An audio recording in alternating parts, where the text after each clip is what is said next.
I'm joined on the set now by Viktor to take a look at the papers. Hi, Deepti. Hi, Jeannie. You're going to start with reaction to the political situation in Sudan. That's right. We've been looking at the Sudanese press in particular after Monday's events when protest leaders and the ruling army general reached a breakthrough agreement on forming a transitional authority. Sudan Vision, that's one of the local papers there. They're focusing on comments made by the spokesman for the Traditional Military Council.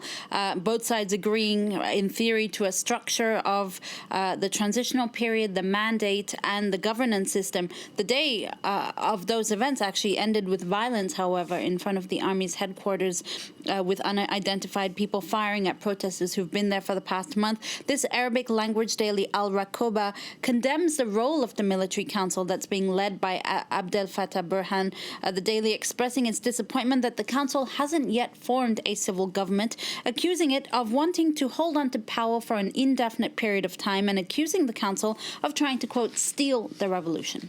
Next now to that very controversial visit at the White House from the Hungarian Prime Minister Viktor Orban, who had talks with Donald Trump. That's right. The first visit by a Hungarian Prime Minister in about 15 years. That's what the papers are telling us today. Orban has drawn critics over his politics, whether it be immigration, press freedom, or Russia. And this visit to the U.S. drew backlash even from those within the Republicans. Trump and Orban discussed military and economic cooperation in that meeting yesterday, as well as what Blick, a Hungarian daily, says are harder issues. Perhaps that could allude to the U.S.'s broader diplomatic re-engagement in Central and Eastern Europe as a way of countering the influence of China and Russia there. The Washington Post notes that this visit is actually a real coup for Viktor Orban, who's looking to shrug off his outcast status and perhaps rehabilitate his image just a couple of weeks before crucial European elections. Meanwhile, journalist James Kirchick writes in NBC today, condemns the visit, really saying that the U.S. should have been isolating Orban, not embracing him. This visit comes at a delicate time in European politics, and Orban heading to Washington and getting the red carpet treatment could also undermine EU cohesion. Next, Deepti, to Germany, where investigators are stumped by a gruesome murder mystery. This is very bizarre, Jeannie, very gruesome. It's dominating some of the local German papers, like the one you see here. On the weekend, a chambermaid found 3 dead guests in a hotel room in Lower Saxony, not far from the German border with Austria. The victims were found impaled by crossbows. A couple died hand in hand on a bed, and a third person was found on the floor, a woman.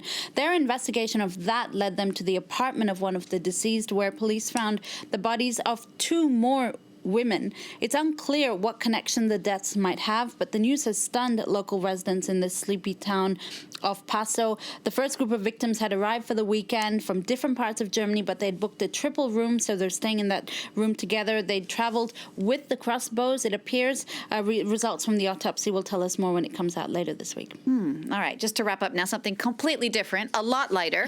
Organizers of the Comedy Wildlife Photographer Awards have unveiled a selection of the best shots they've got. That's right. In fact, the actual competition is still ongoing, so you can send your entries until the end of June. But I guess the jury just couldn't wait to share some of the great pictures with us because they released a bunch of them. You can have a look here.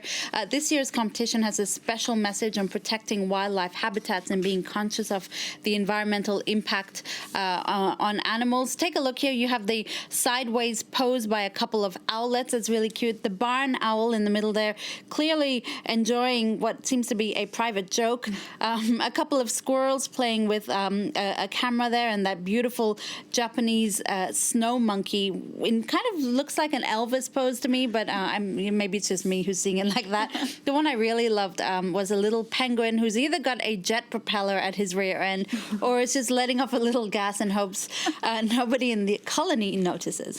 Deepti, thank you for that. Deepti with that look at the papers today. You can always get another look at that if you like on our website.